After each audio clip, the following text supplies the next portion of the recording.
Welcome. You are at the City of Marshalltown Council meeting in City Council Chambers, 10 West State Street.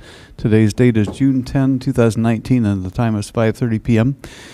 Let me call us to order by giving notice to the public that the mayor and council welcome comments from the public during discussion of any of the agenda items. You're required to step to the microphone, state your name and address for the record, and limit your time to about 3 minutes so that others may be given an opportunity to speak. Please do speak clearly and direct comments to the mayor and council in general and not to any councilor specifically. It's in the discretion of the council and mayor to respond to specific questions and comments or to have staff respond during the meeting. Will those who are able please join us in the Pledge of Allegiance? I pledge allegiance to the flag of the United States of America and to the republic for which it stands, one nation, under God, indivisible, with liberty and justice for all. Thank you. And Madam Clerk, would you please call the roll? Isom. Here. Lamer. Here. Martin. Here. Weiren's absent. Cahill. Here. Gowdy. Here. Hoop. Here. Very good. We have a quorum, and now we go to the consent agenda as to which item number 3 has been requested to be removed. Is there a motion to approve the In comment? skipped over that part. Would anyone like to make any comments up here? I would just like to say, if I could, to the street department, who's done a really, really good job with these potholes as we enter the summertime. And I've requested a lot of holes, and they've all been done. Thank you. We know you to be our street watcher. Any other comments? I want to appreciate the people who came out for the downtown master plan reveal and the comments that we received from people from the general public, from those who worked in focus groups and the folks who worked to put that plan together so we can move forward. And I know we'll have some further discussion here tonight. Very good.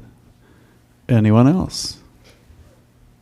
If not, I want to remind people about the July 6th concert coming up. Jason Brown. Stage is going to be right out here in front of the Coliseum. We're going to block off several streets and hope to get about 4,000 people and $200,000 in for that.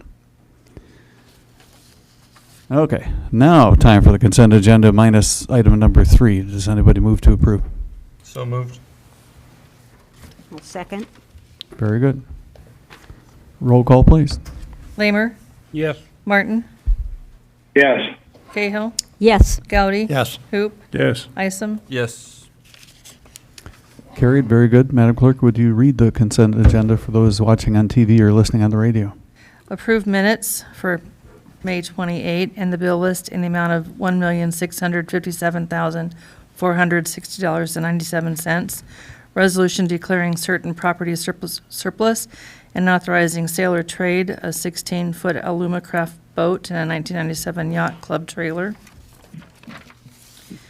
Resolution approving a contract for roadway maintenance services at the Iowa Veterans Home between the City of Marshalltown and the Iowa Department of Transportation, and a resolution approving contract for roadway maintenance services at the Iowa Highway 14 from Iowa Avenue to Woodland Street between the city and Iowa Department of Transportation.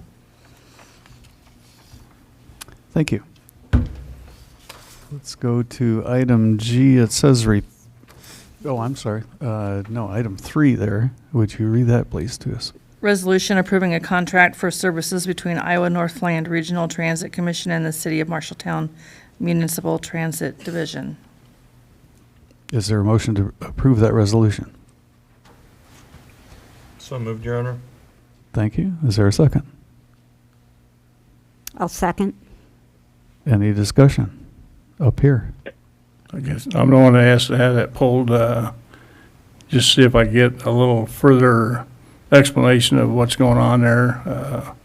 I don't fully understand it, and I don't know if someone could just give me some details, better details.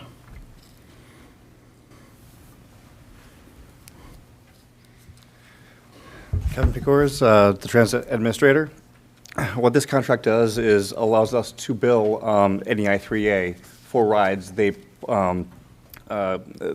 So Northeast Iowa Area on Aging gives out seniors around the community white tickets, and that just allows us to bill this agency for the rides that we provide for them. And this is part of People Rides, or? No, Northeast Iowa Area on Aging is an agency sort of like the Senior Citizens Center. They have activities and Meals on Wheels. Also, they host lunches and activities during the day. So we are providing transportation for those, the elderly people around the community. And this contract just allows us to bill them for the rides.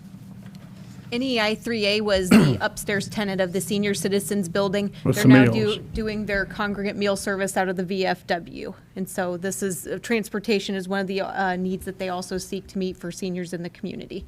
So they could go get people to come to eat those meals and stuff like that, or is it? Yeah, I don't know if this is specifically for congregate meals, because they do Meals on Wheels, they do deliver the meals, but I think it's for other transportation needs that seniors that are part of their case management might have. And what vehicles are used here? I mean, is it our city transit system. the regular buses? Correct.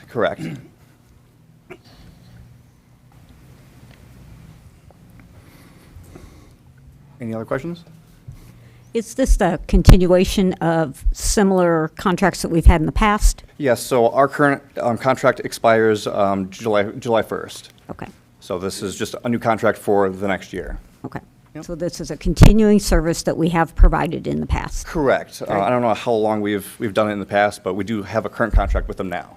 Okay, very good, thank I you. was on that council on aging about 7-8 years ago for the first time, and it's been an annually renewable contract. Right. Right, okay. And it gives proceeds to the city.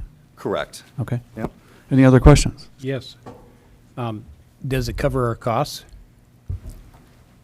Well, without this contract, then we won't provide the rides to the What I senior said. citizens.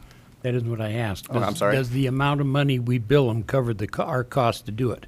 So the rides that we provide for them are on the fixed route system. So we're going to do the route regardless of whether they pay or not. Okay. So this isn't a special route, it's just on our fixed route system. Okay, thanks. Yeah. Other questions? Comments up here? Comments out there?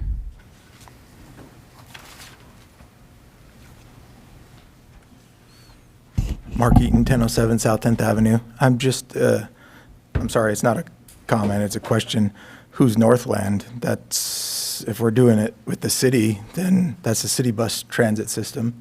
And the contract is between Northland and NEI 3A. So I'm just confused. Good question. Any staff comment to that? Any further comment? So I'm lost now. It's okay. Okay. Seeing none, hearing none, let's vote. Martin? Yes. Cahill? Yes, Goudy? No. Hoop? Yes. Isom? Yes. Lamer? Yes. Motion carried. Thank you. Would you, Madam Clerk, read the next resolution, please? A motion regarding a new liquor license applications for Epo Productions, 20 West State area for July 6th. I will, Motion to approve, Your Honor. I Thank will you. second. Any discussion up here? I'll take on this one. There's a few different items related to this, and the mayor already talked about this. EPO Productions is who produces the Jason Brown concert that would be happening on Saturday, July 6th, and 20 West State Street is the Coliseum, because it would be out front of the Coliseum. And so the application does show that they are proposing an area that is the parking lot as well as State Street and fenced off. But there would be beer served, alcohol served within the entire fenced area. Tickets would be purchased. There will be screening of IDs at the gate and wristbanding. And so there's been a lot of conversation with EPO Productions for this permit to come forward. And so I believe we just had a meeting on Thursday, and there were no questions that came from staff about revising further for their application tonight. Also volunteers to monitor. Yeah, I mean, when you go in the front gate, which will be at the corner of basically Center and State Street, will have basically volunteers collecting tickets as well as then checking IDs and doing the wristbanding. So who gets the money? They do? All proceeds from the concert go to the Coliseum. So they have some expenses which will need to be covered first, and then anything above and beyond that will be going to the Coliseum. And that's from not only the ticket sales, but also from the alcohol and then T-shirt sales as well. And then there's a flat fee for food vendors that is part of that calculation as well. So we don't know what that dollar amount looks like until the end of the concert. As I understand it, the food vendors are also dedicating a percentage of their proceeds. I believe that's correct as well. Will the staged area be within the fenced area, or is it separate? It's kind of acting as its own barrier. It will basically be sort of right at the edge of the Coliseum with all the back of house stuff in the Coliseum parking lot. And then the street will be blocked there. Things will be secured. There will be basically, that's an area where people shouldn't be going anyways. It's that back of house for the bands. So my understanding is that if you enter the fenced area and purchase alcohol, then you can be right up near the stage with your alcohol. I mean, it's correct. The whole area. It is the whole area. Okay. Mm-hmm. Other questions or comments? I heard a comment from one of the food vendors of a fee of $500. Is that right? That's what we were looking for them to be there. You have to remember, everything is inside the fence, so it's not like people can leave to go get food. So Yeah, I there's understand going to that, be a but captive audience of. They thought $500 and the percent was a little high. And, you know, there is, this was one of the things that Andy Erickson with EPO Productions has talked about, is that ultimately it might seem high, but we have to remember what it is for, and it's for the Coliseum. So that's where this is a fundraising effort. And so by having everything inside the fence, you're pretty much guaranteed a captive audience who will be there right about dinner time. Gates will open at 4 o'clock. So it's going to be a prime time for food to be served as well. So we know that it's a little bit high, but it's about the greater good of fundraising for the Coliseum. It's my understanding we've already got them in place too, the food vendors. So those that want to do it have already committed. And I think the same thing is happening up in Humboldt, where Jason Brown's having a concert, or has had a concert recently, and the same thing in the one that he did last summer that raised $100,000. And I know there's other interest in having food vendors there, and so maybe there's room for others as well. Any other comments or questions from up here? And if not, from out there? Jacob Raleigh, 718 South Center Street. I was also in contact most of the day with EPO Productions today. We actually have, and I don't know if anybody's seen the advertisement for it over the last few days, but the Johnsonville Big Taste Grill, it's a semi-trailer grill that comes in and cooks brats and sausage for people, and they donate all the sausage, all the brats that they cook, and they ask for a free will donation on the backside, and all those proceeds go back to the cause. I have, within an hour before this meeting, received permission from them to have them come in. Johnsonville, the marketing team with Johnsonville will be getting back with me in the morning to make sure that they're going to be coming in. But we're talking a pretty big operation of providing food at the event. And 100% of their proceeds, they ask for no return on any other cost or anything like that, will go back to the Coliseum. This was something I started working on this morning about 9 a.m., and I think I've about got it done by the end of the day. And so I've been in contact with Mayor Greer this morning, passed me on to Andy, that is in charge of the food vendors, got in contact with Andy. He got in contact with Epo Productions. They contacted me back, went ahead and gave us the permission. It is a very large trailer. It's a 53-foot semi, so they're going to park it actually outside the fenced area, but they're going to give them an area to serve inside the fenced area. It's a pretty impressive deal. We worked alongside them at Hurricane Florence, and they were feeding victims at Hurricane Florence. And they do an amazing job. They bring 5 to 6 cooks in. We're talking a grill that takes a hydraulic cylinder just to lift the lid of it. And so I'm actively working on that. I'm hoping by the morning we're going to have complete confirmation that they're coming in. At the same time, I do kind of agree with you, Mr. Lamer, on the fact that $500 is pretty crazy for a registration fee for a food vendor. So I thank you. Thank you, Jacob. Thank you for all you've done here in Marshalltown and for the other disaster relief things that we know we've been going to for those of us who follow you. Any other public comment? If not, let's vote. Cahill, Yes. Gowdy, Yes. Hoop, Yes. Isom, Yes. Lamer, Yes. Martin. Thank you. Carried. Madam Clerk, please read the next item. Resolution allowing open containers on public ways for the Veterans Memorial Coliseum Benefit Concert by Jason Brown, Epo Productions on July 6th. I will move this item, please. Thank you. Second? Second. Second it is. Discussion.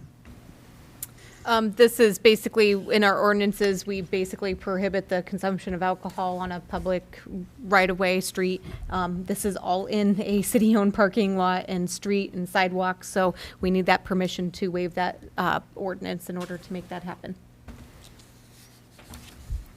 Discussion up on the dais.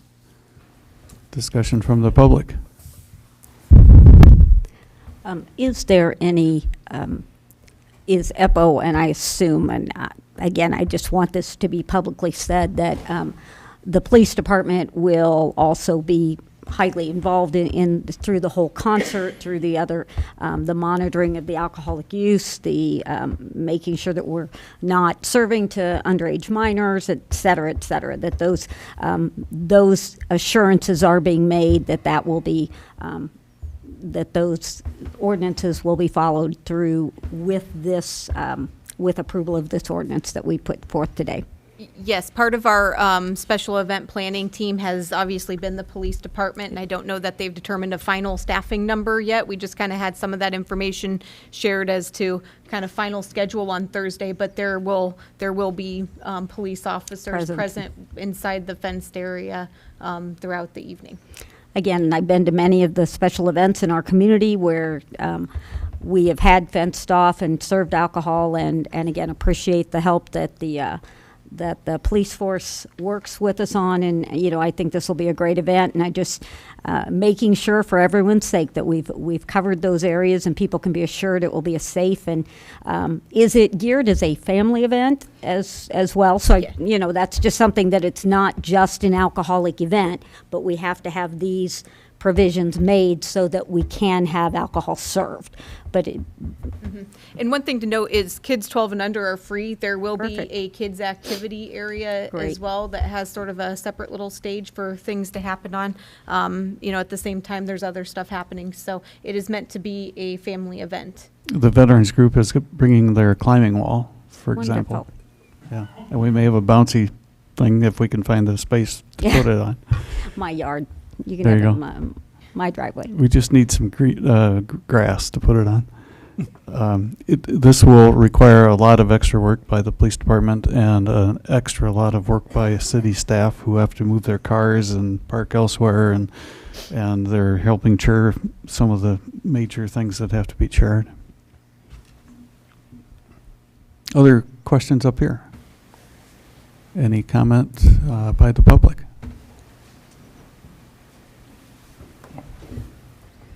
Jacob Raleigh, 718 South Center. If you need help with the bounce house thing, get in contact with me. We have access to them right away, and I can get them for you. Okay, thanks. I think our real problem is we can't do it on pavement. We need. Yeah, and insurance and different things. But if you figure it out, like I say, get a hold of me. We can have you some bounce houses Okay. within minutes. So Thank you. I've got Roger at Home Rental, kind of on speed dial, good friend of mine. I can make that happen. So. Okay. Thank you. Thanks, Jake. I think we actually have one owned by the city too. Yeah. Lee? Salvation Army. We bought our 401 Orchard Drive, and we're excited for the upcoming event. I do want to take it one step further on what Councilor Cahill said, and I didn't see it in the paperwork. Maybe I just missed it. I want to make sure that we, as a city, are insured properly for that particular event. God forbid something should happen to a child in a bounce house, or an accident due to alcohol or something. So just make sure that that's one of the issues on the agenda being addressed, and thank you. Thank you. Any other comments? Can I just ask who is heading up that special event team? Is it you, Jessica, or the? It's kind of been myself and Jeff that are part of that. Yeah, Jeff is really the one who is taking the lead from this and getting things set up and making sure things are moving forward. Jeff But Hubbard it from is Parks and Rec, right? just about every single department that is going to be part of this. Perfect. Thank you. We appreciate the work. Let's vote. Cahill, Yes. Gowdy, Yes. Hoop, To be consistent, no. Isom, Yes. Lamer, Yes. Martin. Thank you. That did carry as well. Would you read the next resolution, please? Resolution closing city offices to the public for a city in-service day on Friday, July 5. Move for approval, Your Honor. Thank you. I'll second. This discussion? This is also related to the Jason Brown concert. We basically have one day to get everything set up. They're planning to set the stage on State Street on Friday night in order to give themselves a little bit more time to make mistakes potentially in their pulling out of it. We're being told this is a 50-foot wide stage as well, and so it's very, very big. So we have an opportunity here to make sort of this area in the best condition as possible. And really, we have Friday, July 5th to do that. It is a scheduled holiday for the street department as part of their union agreement. And so that's where it would be easiest if our offices were closed and basically every employee who's present can report to help sweep the streets, sweep the parking lot, move city vehicles. It's not just this parking lot that we're dealing with. We're going to be using a lot of our other city parking lots downtown to stage our own vehicles and have employee and volunteer parking and things like that. So there's a lot of moving pieces where it's just easier if that parking lot is clear and we don't have people on the street seeking services as we're trying to move things around and potentially get as much stuff in place on Friday to make Saturday go a little bit smoother. It's too bad we're not in the new building yet too, because all the police vehicles have to go someplace too. That's coming along pretty well too, though. Any other comments up here or questions? I have I have one comment to make. I'll vote in favor of this, but one of our city's elected official does not have an office hour, and since this was his idea, I hope to see him in blue jeans and a T-shirt out there helping direct traffic or something. And if that happens, I'll vote yes. That's you. That's me. I'm way too heavy for light work and way too light for heavy work. I'll bring you a skid load. It was your idea, so.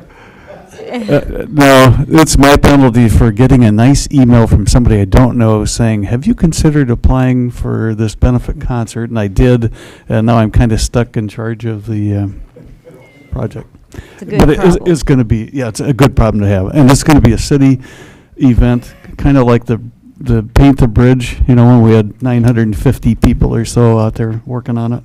Let's get people out and sell tickets to your out-of-town relatives and friends. Let's get them in town here to see the tornado damage and the tornado recovery that we have Marshalltown strong. Any other comments? Let's vote on this one then. Gowdy? Yes. Hoop? Yes. Isom? Yes. Lamer? Yes. Martin? Yes. Cahill? Yes. Very good. That carried as well. And when you can, please read the next item. Resolution designating the use of insurance proceeds for the replacement of an outdoor shelter at West End Park for the development of a master plan. Move for approval, Your Honor. Thank you. Second. Very good. Any questions or discussion? Yeah, just to kind of explain what this is, there was an existing outdoor shelter at West End Park that was completely destroyed in the tornado. That's not the worst thing in the world, because we were having discussions about how close the concrete of that was to the creek, which was starting to slough off in a certain area. So it was starting to become a little bit of a hazard for how close the shelter was. As we had some initial discussions and meetings with the 13th Street District, that's where we really looked at, you know, if you can do anything you want in that park and place it potentially anywhere, where would you do it? And then that got into the conversations of addressing the creek issues, there's parking issues in the area, and really getting to the need for a larger master plan. We did get reimbursed $36,267.23 for the open air shelter. I can tell you that we did look at a conceptual one that was going to cost way more than that by the time you added some restrooms, tornado shelter, and some other things to it. Having a master plan gets us moving forward and being able to apply for some different grants for any improvements. And so the cost that we have for a master plan is $13,000. And so the request would be to reallocate $13,000 of that $36,000 towards the master plan. I see Neil in the audience here, able to talk about it too from 13th Street, but that's been such a great improvement in that area of town that if they're behind it, I can't imagine anybody not being behind that. Who's doing the master plan? Bolton and Mink. They were the ones who also did the Parks and Rec master plan, the larger one, and have some familiarity with the area based on that. Any other discussion or questions up here? Okay. Yep. Neil, please do. Thank you.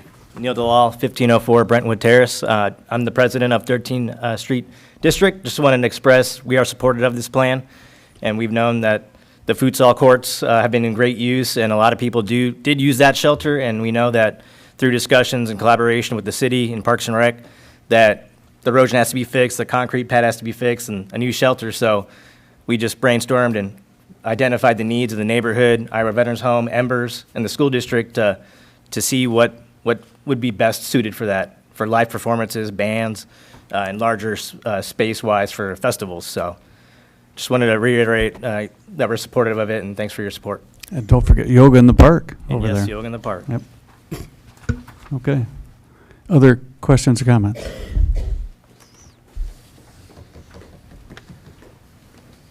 Hi, Lee Botter again, 401 Orchard Drive. West End was one of the target locations for Splash for Life. I'm bringing a splash pad to Marshalltown, and we were looking at wanting to do one of these smaller pads. And so we do support looking at some of those, and there's some things that we'd like to work with the city and with 13th Street, incorporating something for the children in that area.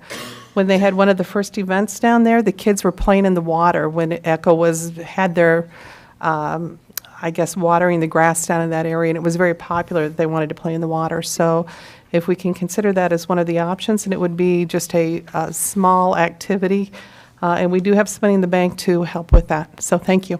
Thank you. Any other comments? Seeing nobody rising, let's go ahead and vote on this one. Hoop? Yes. Isom? Yes. Lamer? No. Martin? Yes. Cahill? Yes. Gowdy? Yes.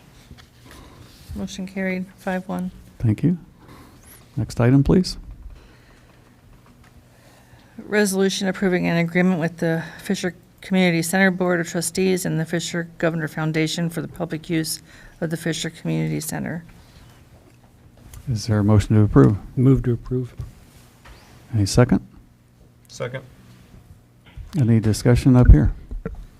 I did want to bring you back around to what this is actually for. You'll recall that in the budget process, I think it was in January before we really sort of solidified the tax levy. We talked to you about a portion of our total tax levy, which has been contributed to the Fisher Community Center Board of Trustees for many years for the operations of the building.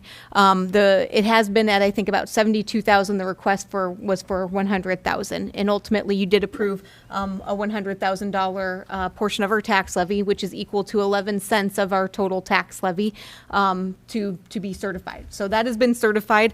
This basically is the agreement that we're looking to put into place to formalize how those dollars have been used. We've never really had a formal agreement or anything governing those dollars. So this is that effort to try and bring more transparency to what is happening with those dollars and how they're supposed to be utilized. Paul Gregory, who is the chair of the Fisher Community Center Board of Trustees, which is a city-created board, is here tonight to answer any questions. And then earlier today, he did send their current budget or their estimated 18-19 and then draft 2020 budget, which I did put at your seats if you would have any questions for him. Are there any questions or comments? Yeah, I think we were talking amongst some of the increases or decreases in certain categories with regards to the budget and where that's going. And at least my initial question was, as we talk about some of the city maintained properties and not having the allocated costs or funding in order to keep up the properties to what they need to be, our overall dollar value on a 5-year running average is actually less than what we've been spending for building and equipment repairs.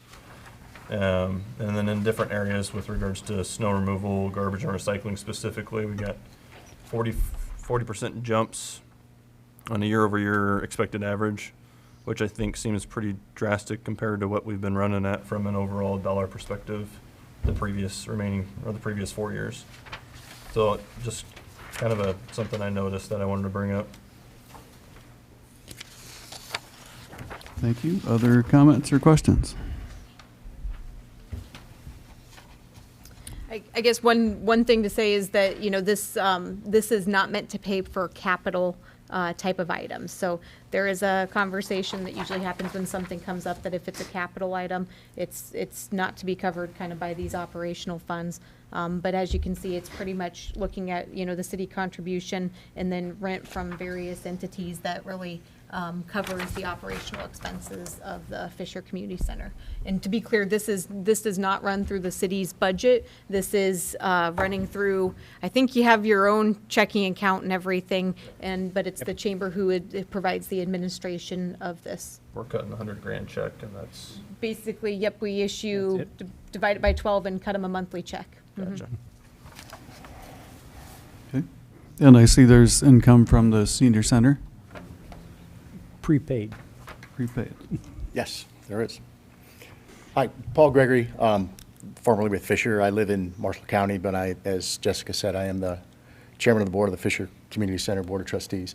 And there have been a couple of things Councilman Isa mentioned. One of those was that we hadn't been putting down weed killer or any of those kinds of things there. We really wrenched back our expenses in a lot of other different areas in terms of part-time maintenance help and such. So the numbers from this past year are in fact down, but when we came to you guys to try to get an additional nearly $24,000, which we thank you for granting us, a lot of those things were going to be brought back to life, if you will. So we do have a need for a new lawnmower that's within this budget. We do have a need for additional work on the grounds and things like that. So that's why I think you saw some of those numbers. So the other thing is too is that we are, the Central Iowa Art Association used to be there.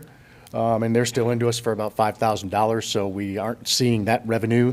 But we did get the prepaid, as Councilman Lamers mentioned, from the Senior Center, which is a good one that we recognize this year. So even though it shows up in the budget for next year, we've got those funds already. So basically, the increase from you folks is what we've got to kind of get us back to a break-even situation, which is where we want to be. So if there's any other questions, I would certainly try to answer those for you. And again, once again, thank you for the support. Thank you. Exciting things going on at the center. Any other questions up here at the council level or out on the public level? Let's vote. Isom, Yes. Lamer, Yes. Martin, Yes. Cahill, Yes. Gowdy. Yes. Hoop. Yes. Carried. Thank you. Would you read the next item, please, Madam Secretary? Resolution setting public hearing for the purpose of reviewing a $500,000 Iowa Economic Development Authority CDBG project application. I think we entertained a motion to go into the public hearing. This is just setting a public Oh, hearing just for setting the June hearing? 24th. Yep. Okay. Move for approval, Your Honor. I'll second. Thank you. Any discussion? Tell me what the initials stand for again. Community Development Block Grant. So this is actually something that we applied for, and we have been partially awarded. Part of the process is that you need a public hearing, so the state reminded us we needed to go back and check this box. So CDBG. Yep, Community development. Community Development Block Grant. Okay. Thank you. Any other questions or discussion? Roll call. Lamer, Yes. Martin, Yes. Cahill, Yes. Gowdy, Yes. Hoop, Yes. Isom. Yes.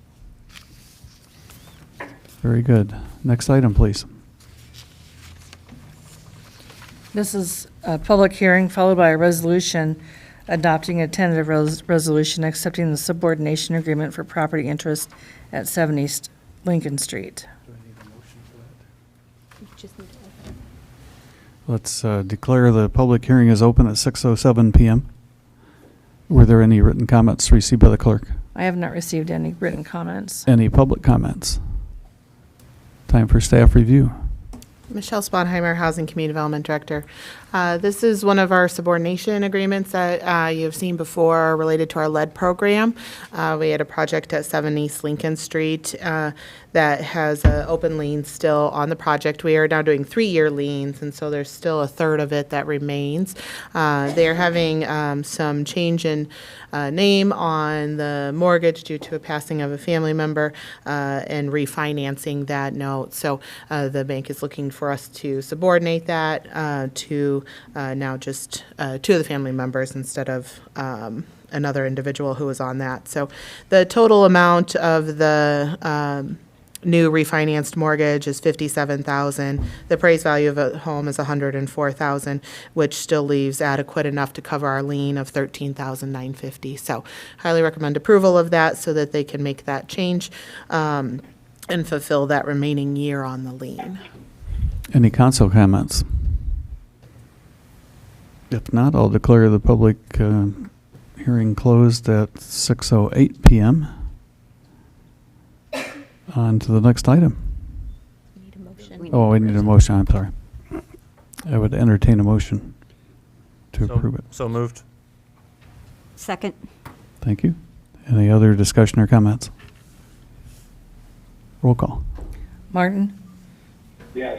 Cahill, Yes. Gowdy, Yes. Hoop, Yes. Isom, Yes. Lamer. Yes. Very good. And the next item, please.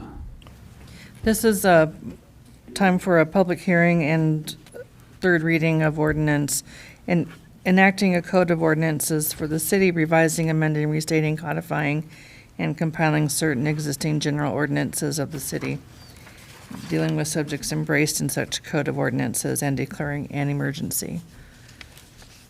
Is there a motion to approve? So moved. We need to open the public hearing. Go. Sorry, need to open the public hearing.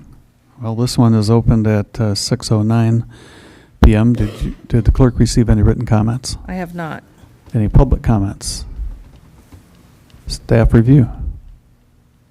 This is something that we started working on a long, long time ago, got interrupted by a tornado midway through, and so we know that there are kind of a stack of amendments that we probably have to start bringing forward as soon as this is adopted, but we need to get to the step where this is adopted.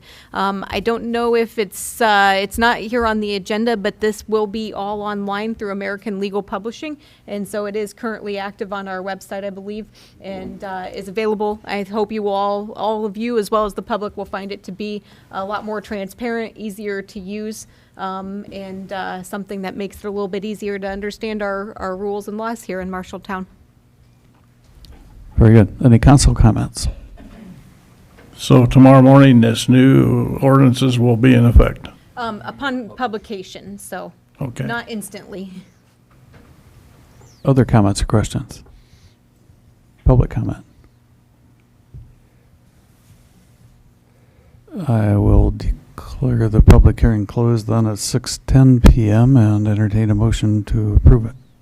So moved. Second. Thank you. Any other discussion? Roll call. Cahill, Yes. Goudy, Yes. Hoop, Yes. Isom, Yes. Lamer, Yes. Martin. Very good. That carried as well. On to item K on the agenda tonight, and that is discussion. And the first item is discussion of the Marshalltown Downtown Master Plan acceptance. Thank you. Michelle Swanheimer, Housing Community Development Director again. Well, I'd like to echo what Councilwoman Cahill said at the beginning of the meeting. We had a fantastic turnout as part of the final open house and presentation for the master plan. I believe we had over 100 people that attended throughout the day, including that final presentation in the evening.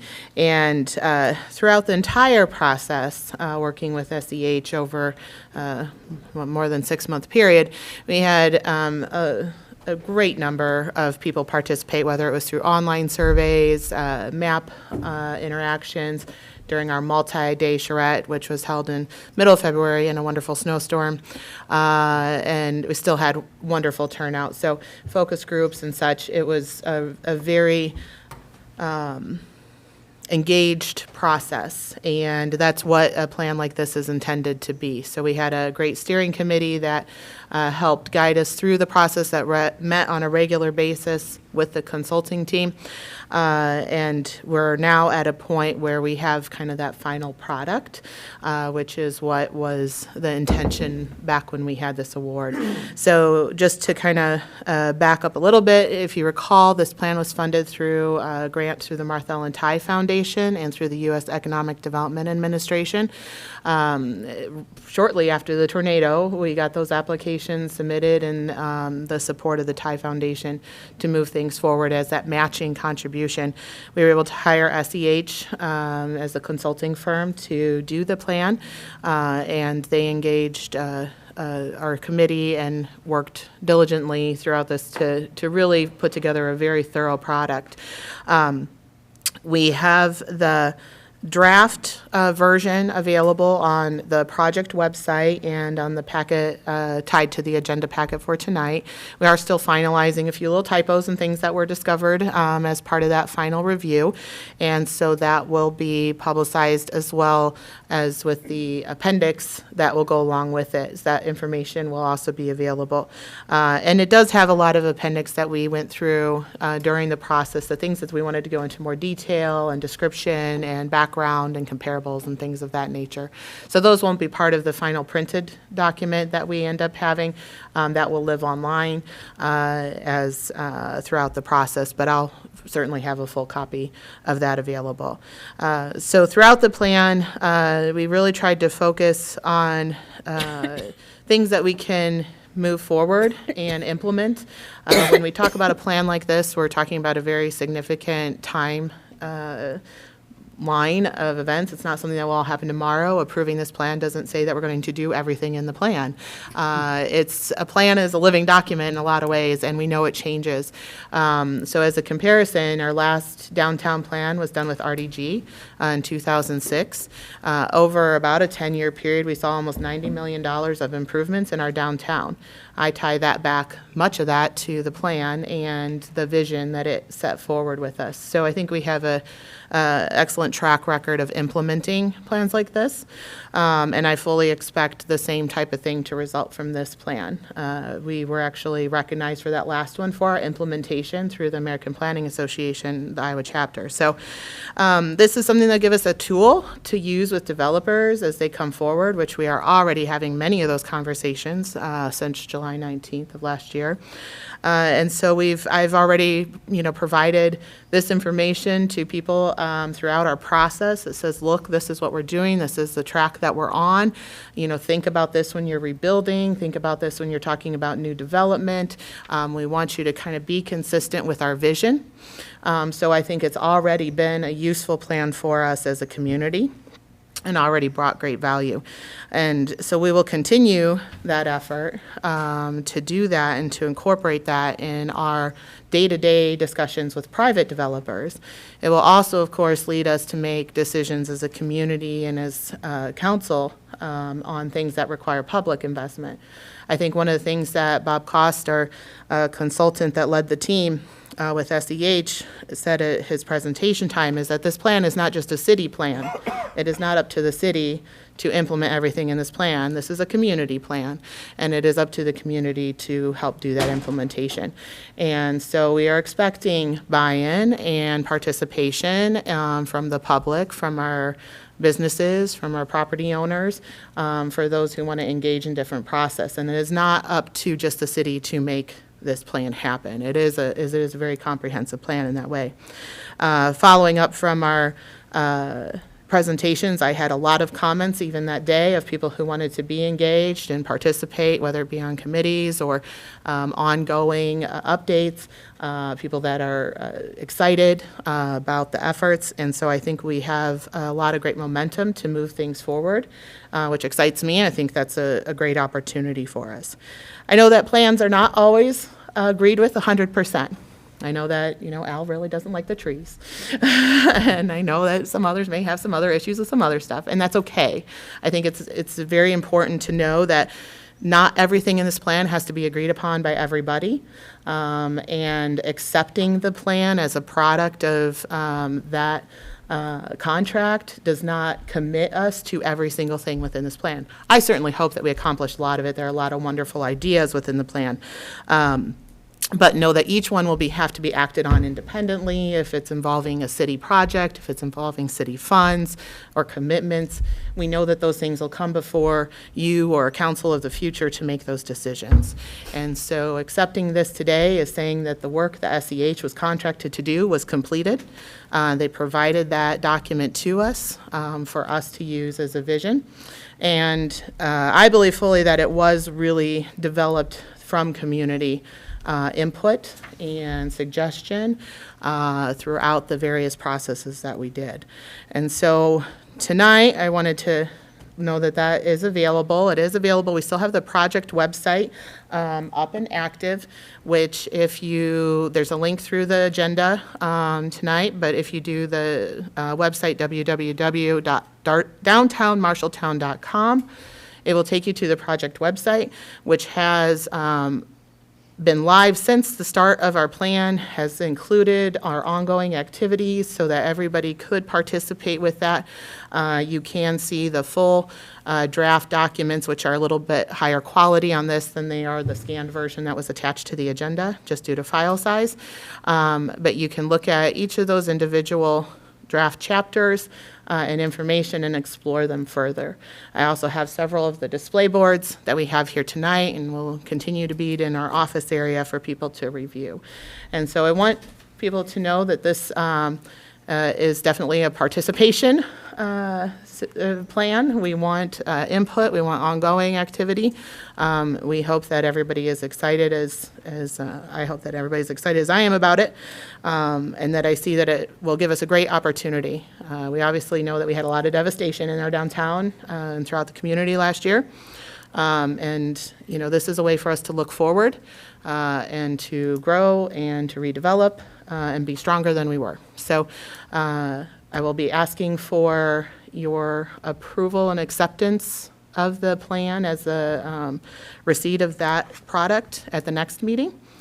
through a resolution. I know we do have some committee members that are here tonight and maybe here at the next meeting as well. I really appreciate the support and and participation from Councilmember Hoop and Councilman Cahill on the committee. So it's important to have that. We had a great representation on the committee, I believe, from county, business, council, community, leading this charge. So I'd entertain any questions that you have at this point for me.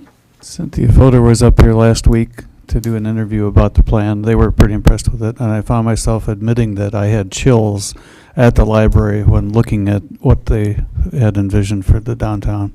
It's pretty cool. It's very cool. Question. Oh, go ahead.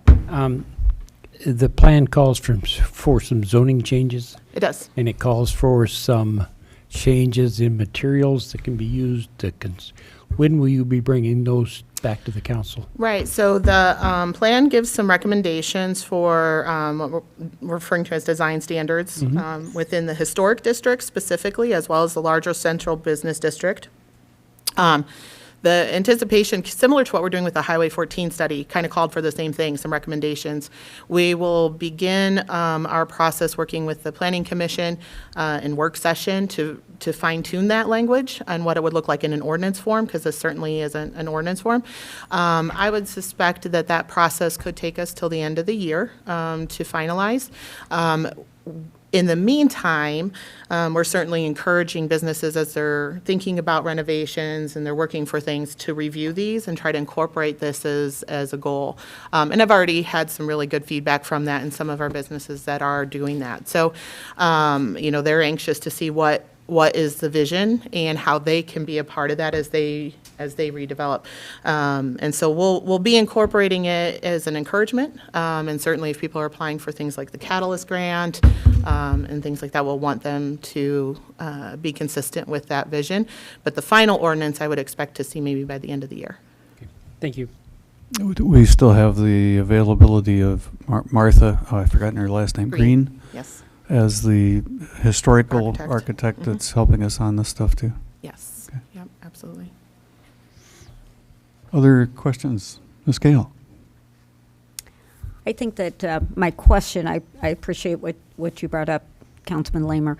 Another one is, what would be the best thing for us to do? I know that the council, we will, discuss and look at the ordinances that you bring forward, but for the people that worked on the committee, for the council, what is the best thing for us to do to help move this forward and to ensure that it does become a reality and not just something that looks nice on paper? Absolutely, and I think that that to me showed when I had so many people showing interest in it on Wednesday, saying, "Can I be part of?" whether it's a quarterly update, whether it's a committee, whether it's something. So I'm going to need to think about that, how we structure that, what makes sense the most, whether there's, there might be a series of, informal subgroups that just kind of say, hey, we really believe in the idea of a pocket park, and I want to take that on, and I want to lead the charge. And we're like, great, here's a whole lot of information and resources, that you can work on, and we can bring it forward when the time is right at, various city levels. I don't know that we will need to add like formal committees, commissions, that are part of, a governing body necessarily, but I think it could be an opportunity for us to continue to do updates and progress updates so that people who were engaged throughout this whole 6-month process can continue to be engaged and participate and move forward. So I see that as a really critical piece for this. Because I'm one person, and I certainly can't do it all, and I know that.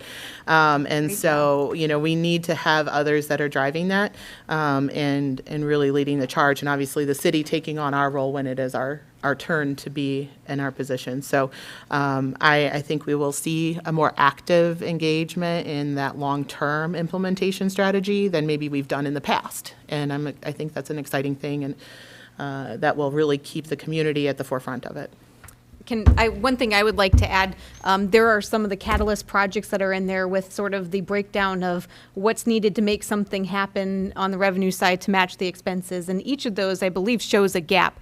And the thing that you all need to remember is that it's not as though things come in, looking to pencil out, right away. And so your role is going to be to incentivize those first developments. And we don't know when we'll have the first one coming our way, but that's really there is going to need to be public dollars in. And that was really the message from Ricker Cunningham, one of the firms that was in part of the planning team, was that usually your first 5 in are going to be your biggest cost share, but it's something that, if you don't do it, it's going to continue to cost you long-term by not having projects happen. So who knows when we'll have something to bring forward, but certainly keep that in mind, that that's your role, and that you honestly all have that hand in development and how it happens and making it happen. And so I think that's one of the most important roles that you all will play in this. We just don't know what time and when you'll get to play that role.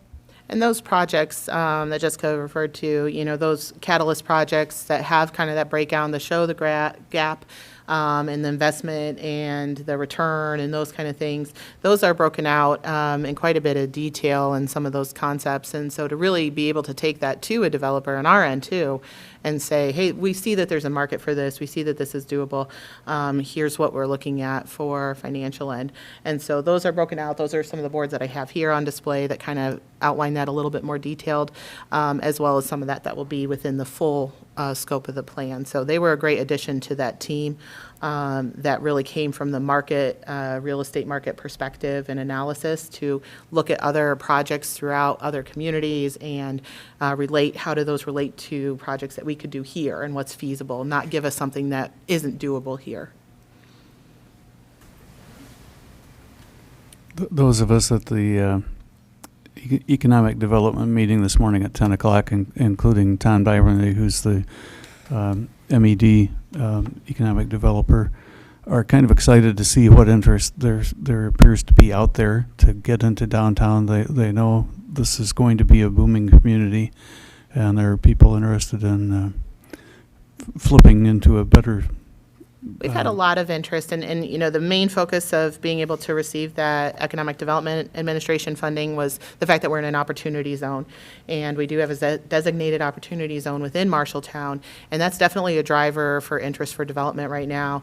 We're not totally sure how that opportunity zone will fully work. All across the country, they're trying to figure that out, so we're not alone, but that is something that is able to attract people to our area, to look at us, to look at our downtown and our zones and our buildings, and think about the future. So there's a lot of great potential. And we learned that within the last 2 weeks, the opportunity zone will include something adjacent, but across the street, right outside the zone, if it's adjacent. Possibility. I haven't read everything yet, Jill, so Okay. I don't know. But yeah, the laws are changing rapidly on that one. Yeah, So and nobody's figured it out yet, but the trend is good. Yes. In terms of what it's going to impact here. We only get so many, the state only gets a certain area, right? There were only so many census tracts that could be approved for the Okay. opportunity zone, and we have one that was selected. And we have one, and we need to change it a little bit.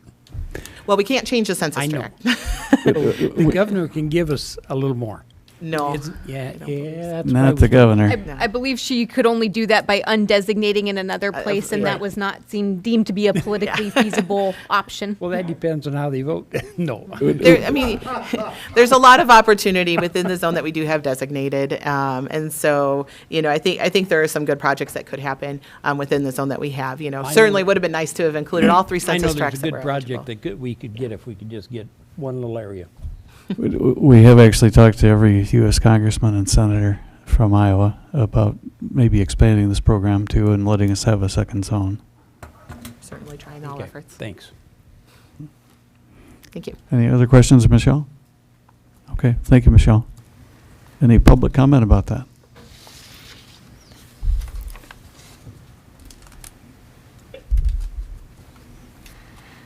Jenny Etter, Executive Director, Marshalltown Central Business District, 16 East Main.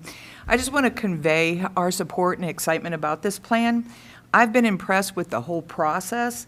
Their ability to ask for input from the community and wanting to hear from people what they thought, what they needed, what they wanted. And because of the tornado, we have a unique opportunity to make a lot of changes in the community, and especially the downtown. And so it's so important for us to have a comprehensive plan, to be able to know where we're going and to have ideas and all kinds of things to think about on how we could change things for the best. As I work with building owners and contractors and developers who want to come to town and do amazing things, they want to know if we have a plan. They want to know what else is going to be done with the parking lots and with green space. Those are things that attract people to the community. And our historic district is a huge item of interest for a lot of people from out of the community. And so we want to keep our standards very high when it comes to infill and building projects. So I'm excited about all of the opportunity this affords us and the ideas that are new to us that we've never thought about before. So just wanted to let you know how much we support it and appreciate all of your work, and Martha Ellen Ty and everybody that went into making this come to fruition. Thanks, Jenny. If you don't have a plan or a map, it's kind of like me when I'm flying sometimes, lost but making good time. Any other public comment? He's an attorney? If not, well, I haven't crashed yet. If not, let's adjourn the meeting at 6. Wait. I'm sorry. I thought we were in the public comment. I had one question. Sure. For, you gave us a list a few months ago of all the vehicles that were damaged or something. Have we replaced, is that process all done now? Yeah, our vehicle claim is closed. So we're all done? Good. Okay. Okay. Thanks. Good. Let's do public comment. Unless it's germane to this plan issue. No, thank you, Your Honor. Sarah Rosenblum, Library Director. I just want to tell you, first, the library will be open on July 19th. We will not be closed with the city offices, so we hope you come down. We'll be open on Saturday, too, the day of the concert, so come to the library and then go to the concert. And you could park your car at the library and leave it and walk down. I do want to tell you we have 2 great events starting tomorrow at 5:30. We are kicking off our adult summer reading program with an ice cream social, so you're welcome to come down and make yourself a sundae. If you want, bring a book that you'd be willing to change with somebody else and maybe learn about some new books, and that's tomorrow from 5:30 to 6:30. And on Wednesday, we're very excited to tell you about a big event, hopefully outside, but if not, we'll have to move it inside. Martika, a one-woman stunt show. She is a sword swallower, a fire eater, and an international woman of mystery. She will kick off our 2019 summer reading program. She's been to every corner of the globe and even brought a few souvenirs. This is going to be an amazing program from 10 to 10:45, hopefully on the lawn. If not, we'll move it inside. And we want to thank the Martha Ellen Ty Foundation and the Friends for sponsoring this. And then I missed what day, though? Wednesday, 10 a.m. And then right after that, there is going to be a workshop that she's doing for kids 8 and older. You do need to register, so call the youth department, and she's going to be teaching them some circus skills. So that's all on Wednesday. Like I said, we're hoping that we can have lots of people outside. If we move it inside, we'll probably be a little more limited for space. So, but please think about coming down to the library tomorrow and Wednesday. Thank you. I thought my job kind of sucked sometimes, but swallowing swords, that would, yeah. Justin. Very briefly, I thought I would take the opportunity to introduce the council to our construction inspector. This is Larry Atcher. Larry's been employed with the city since March 11th, I believe. He is the face of the Public Works Department to the public on construction projects. Just happened to finish up his duties watching the microsurfacing contract today, so sauntered in towards the end of the meeting, and I'll be happy to let Larry say anything germane to the discussion. Well, thank you for hiring me, I should say. Yeah, so far I've Larry, if I knew that. I really enjoyed it so far. I've lived in Laurel pretty much my whole life. I've done construction pretty much my whole life. For 25 years, I worked for 22 years, I worked for Widener Construction and did a lot of work for Leon out the water treatment plant. I've been with the DOT for 3 years as an inspector for them, and so far now we're getting really busy and I'm really enjoying it, you know. Right now we're doing the microsurfacing, and hopefully here in just a few more days they're gonna about have that wrapped up. So just wanted to introduce myself, and if anybody ever has any questions, don't be afraid to give me a holler. Welcome to the city staff. We've got a Do pretty you good. want to share your city credentials too? What's that? Your City of Laurel credentials? Well, I used to be mayor for 6 years. That got a little exciting for a while, so everybody's got to call you with their complaints, but nothing that really of concern. It's more stupid things than it is. Well, a lot of times they're not worried about their sewer or water infrastructure. They're worried about somebody's dog getting out or somebody's not got their lawn mowed. That's not as important to what I think should be more worried about. And with me doing so much work with Widener's on water treatment stuff and water mains, I knew more probably about the city water works and their sewer system than the city guys themselves do. And I helped with a lot of stuff in Laurel. It was about their sewer system and water. That was part of the reason it really bothered me leaving, but they didn't think I was helping as the city when I didn't think some of the things they did was the right way of doing it. So I just resigned one night. Most of us in the room think you just dropped 10 IQ points if you run for mayor, you know? I ran for mayor because the lady that did it, again, was not concerned herself with the important things that I thought. And the only way to, if you're going to do it, step up to the plate and voice your concerns. And I ran for 2 sections, so I did what I thought. And they still call me and ask me questions. So, and I'm proud to live in Laurel. I like it down there. It's a nice little town, but it's been a joy working up here so far. Good. Thank you. Yes, sir. Mark Eaton, 1007 South 10th Avenue. I've been talking to you about the deleted videos for the city council. I've been able to recover all of them, and so I have them on a thumb drive here. If I can give them to the city clerk, that'd be great. Thank you, Mark. Thank you.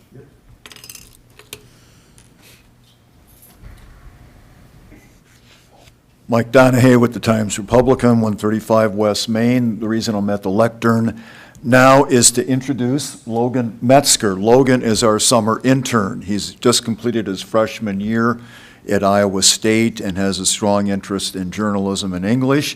You may be seeing Logan at other meetings or at other functions. He's hit the ground running, had a very busy first week with us last week. So again, Logan, do you want to say anything? Hi, I'm Logan Metzger.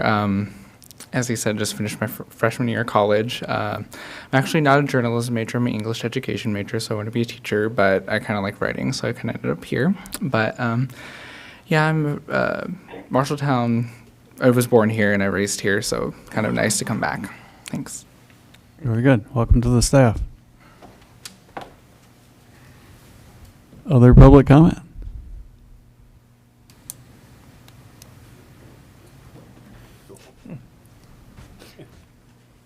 Jacob Raleigh, 718 South Center. I just wanted to say one thing before we go back to the Johnsonville thing. If anybody has any free moment tonight, if you would like to look Johnsonville up on Facebook, maybe send them a word of reminder that we would be very welcoming to them. I think the more people, I'm going to get in their confirmation in the morning, I'm hoping, but the more people from our community that would say, hey, we're going to welcome you, I think we would have that much better of a chance of getting them to come in. So thank you.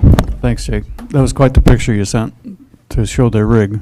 Yeah, no, it's pretty cool. It's It is. 3-foot semi-grill. Yeah, that's huge. Any other public comment? And seeing no one else rising, I will now finally declare the meeting is adjourned at 6:37.